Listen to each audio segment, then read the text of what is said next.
You think an overpass is the safest place to hide from a tornado. It isn't. It's a wind tunnel that speeds the storm up and turns concrete into a shooting gallery of debris. We'll come back to that because it's only one of 6 ordinary places in your town engineered to either save your life or take it, and the first one starts underground, in the last place anyone thinks to look. The flood comes, without warning, and it comes from below. Rain falls for 6 hours over a small American town.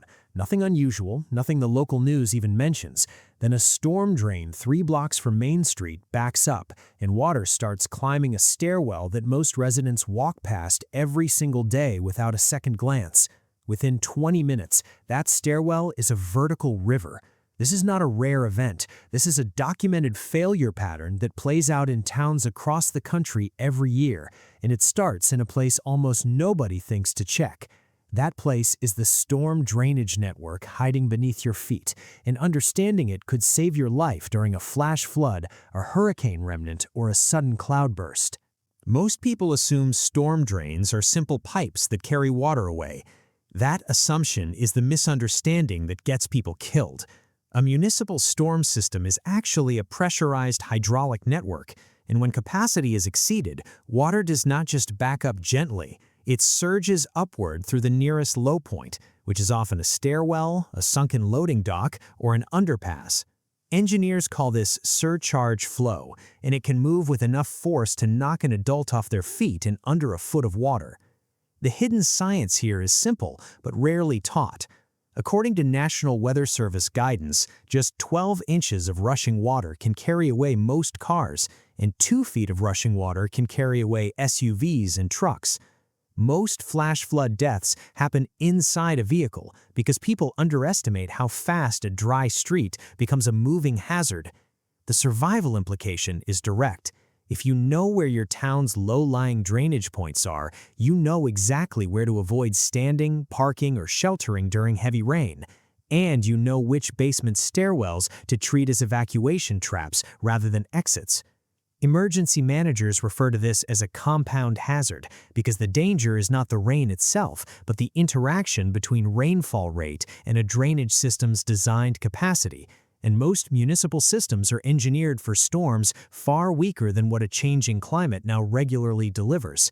A system rated for a 25-year storm event can be overwhelmed by a storm that once occurred only once in a century. And when that happens, the surcharge does not announce itself with sirens. It announces itself with a quiet gurgling sound that most pedestrians walk right past. This single overlooked feature of ordinary towns sets the pattern for everything that follows, because the next hidden spot works on a similar principle of concealed pressure and forgotten infrastructure. Beneath almost every downtown business district in America sits a second town, one made of utility tunnels, steam lines, and maintenance corridors that most residents have never seen and never think about. These tunnels were built decades ago to carry electrical conduits, heating pipes, and communication lines between buildings, and in older cities they can stretch for miles. The immediate danger most people never consider is thermal and atmospheric. A ruptured steam line inside an enclosed tunnel can raise ambient temperature past the survivable threshold within seconds, and confined utility spaces are notorious for oxygen displacement when gas lines leak nearby. The common misunderstanding is that these tunnels are abandoned or purely historical curiosities. In reality, many are still active, still pressurized, and still marked with access hashes, disguised as ordinary manhole covers, sidewalk grates, or unmarked steel doors along building foundations. The hidden engineering principle is that utility corridors are deliberately built low profile and unlabeled for security reasons, which means the average person walks over live infrastructure daily without recognizing it. Historical incident reports, including a well-documented steam tunnel explosion in a major American city in 2007, show how quickly these spaces can become lethal when aging infrastructure fails. The survival implication is twofold. First, never treat an unmarked hatch or grate as a safe shelter point during an emergency because you do not know what lies beneath it. Second, recognizing these access points helps you understand which sidewalks or building perimeters may experience sudden ground subsidence or steam venting when infrastructure ages, a slow-motion danger that escalates the longer a town defers maintenance.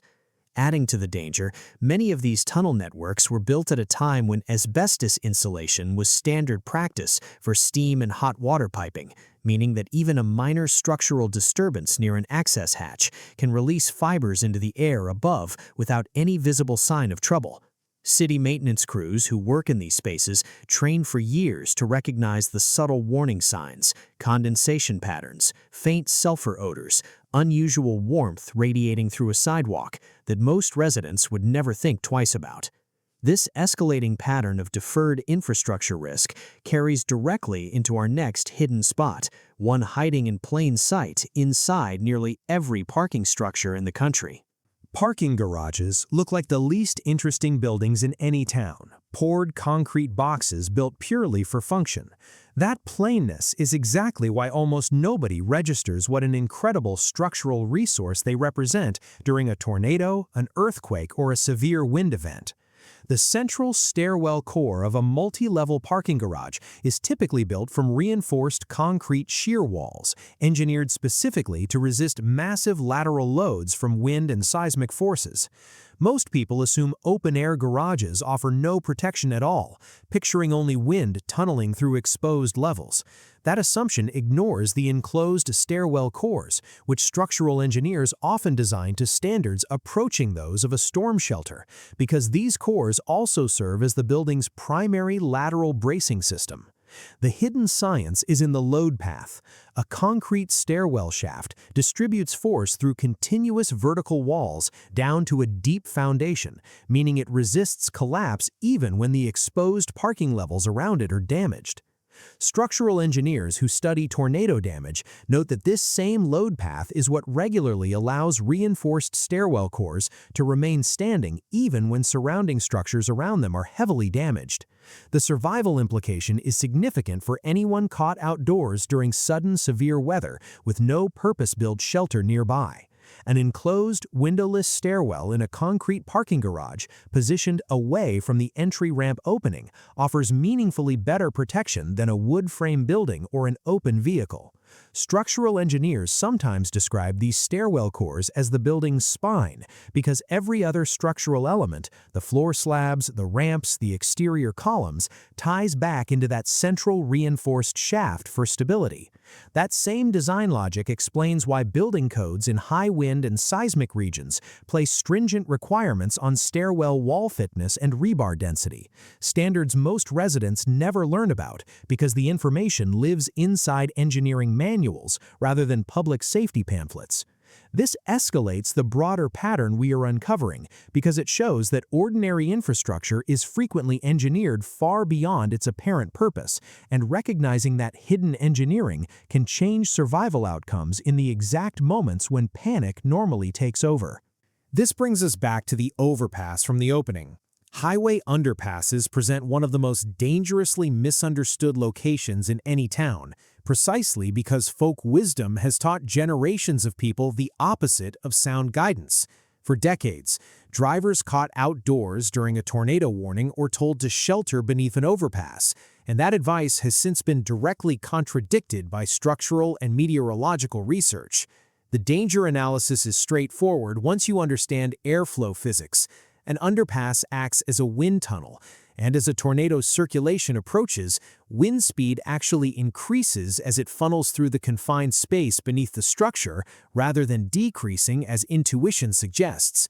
The National Weather Service has documented multiple fatalities tied directly to overpass sheltering, including 3 deaths during a 1999 tornado outbreak in Oklahoma that became a turning point in public safety messaging. The hidden principle here is the Venturi effect, the same physics that speeds air over an airplane wing, compressing wind velocity as it passes through a narrower cross-section. Beyond wind speed, debris becomes trapped and recirculated inside the underpass superstructure, turning the space into a debris blasting chamber rather than a refuge. The survival implication is unambiguous and worth memorizing.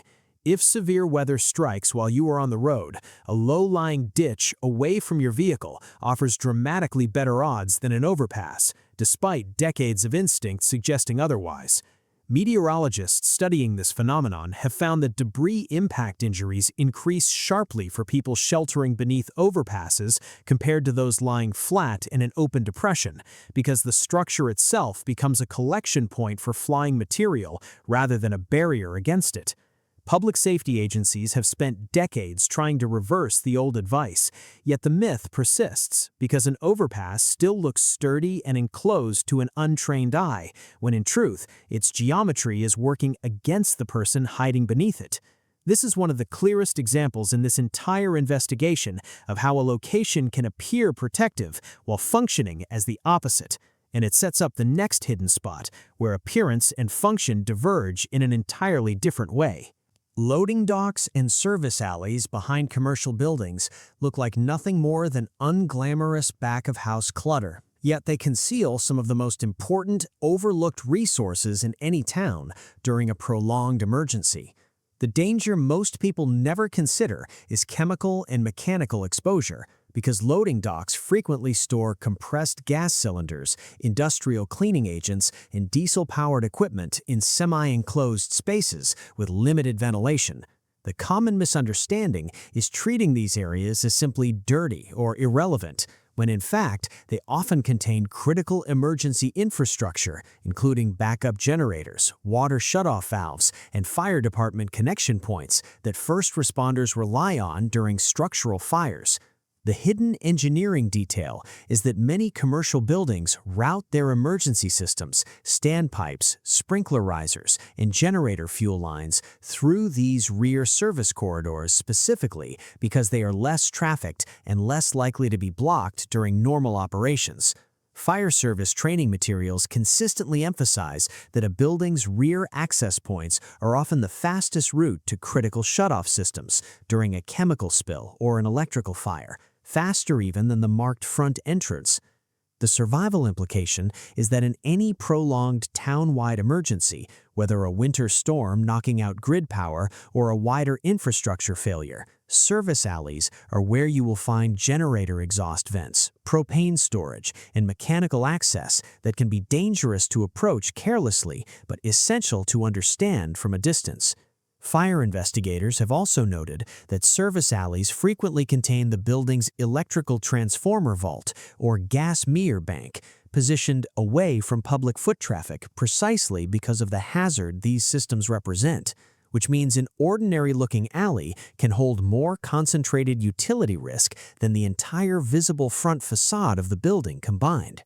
Recognizing this pattern changes how a person should behave during any localized emergency, treating these rear corridors with the same caution reserved for marked hazardous areas, even when no signage is present. This growing pattern of overlooked but engineered infrastructure builds toward the final and perhaps most consequential hidden spot in the entire investigation, one that sits above every other location we have discussed. Rooftops and their mechanical penthouses represent the final piece of this hidden urban architecture, and they carry both the greatest overlooked danger and the greatest overlooked opportunity in any town. The immediate danger is one of simple physics that building codes take seriously, but the public rarely does. Rooftop mechanical rooms house massive HVAC compressors, elevator machine rooms, and in many buildings, emergency communication equipment, all operating under electrical loads that can exceed a small residential neighborhood's total consumption. A fire or arc flash event in one of these rooms escalates extraordinarily fast because of concentrated electrical density in a confined space. The misunderstanding most people carry is assuming roof access is simply forbidden or irrelevant to their safety. In reality, most mid-rise and high-rise buildings maintain roof access specifically because fire codes require it as a secondary evacuation and ventilation point, allowing firefighters to vent smoke and heat during a structure fire, a technique documented extensively in fire service literature as vertical ventilation. The hidden principle is that rooftops function as a release valve for the entire building beneath them, and the mechanical penthouse marks the exact point where a structure's electrical, elevator, and ventilation systems converge into a single vulnerable node. Case studies of high-rise fires, including extensively documented incidents from major metropolitan fire departments, show that controlled roof ventilation dramatically reduces internal temperature and smoke logging, directly improving survival odds for anyone still inside. The survival implication for ordinary residents is to always know whether a building's roof access is functional and unlocked as part of any evacuation plan, because in a severe internal fire, it may become the only viable secondary route when stairwells fill with smoke. Fire departments also emphasize that rooftop equipment, satellite arrays, exhaust fans, condenser units, can become secondary hazards during high wind events, since these components are engineered to withstand normal service loads, but not necessarily extreme gusts, and falling equipment from above has injured pedestrians in documented incidents during severe storms in multiple American cities. Taken together, these 6 overlooked locations, the storm drainage network beneath your streets, the utility tunnels running under your downtown, the reinforced stairwell cores inside your parking garages, the wind tunneling danger of highway underpasses, the critical infrastructure hidden in loading docks and service alleys, and the mechanical convergence points on every rooftop, reveal a single unifying pattern that most people never notice in their own tone. Modern infrastructure is layered with engineered redundancy and engineered risk simultaneously, built by professionals who understood forces the average resident never learns to see. This is not a matter of secrecy or conspiracy, it is simply a matter of specialized knowledge that never made its way into public consciousness, because daily life rarely demands it, until the day it does. Emergency management researchers have long noted that survival outcomes in localized disasters correlate strongly with pre-existing situational awareness, meaning the people who survive are disproportionately those who understood their environment before the crisis began, not during it. The town you live in was engineered by people solving real physical problems: water pressure, wind loading, thermal expansion, electrical density, and every hidden spot in this investigation exists because of a genuine engineering decision made long before you ever walked past it. Understanding these 6 locations will not prepare you for every disaster, but it will change how you see the ordinary streets, garages, and buildings around you. And in the moment when preparation matters most, that shift in perception is very often the difference between panic and survival. This kind of situational awareness is what separates reactive fear from genuine emergency preparedness, and it costs nothing to build. Walk your own neighborhood with new eyes this week. Notice the storm grates near low points in the road. Notice the unmarked hatches along building foundations. Notice which stairwells sit inside solid concrete cores and which do not. None of this requires special equipment or specialized training, only the willingness to look closely at a town you may have driven through 1,000 times without truly seeing. Survival preparedness rarely depends on rare or exotic knowledge. It depends on paying attention to ordinary things that everyone else has learned to ignore. And that quiet discipline of observation is the real hidden advantage this investigation has been building toward all along.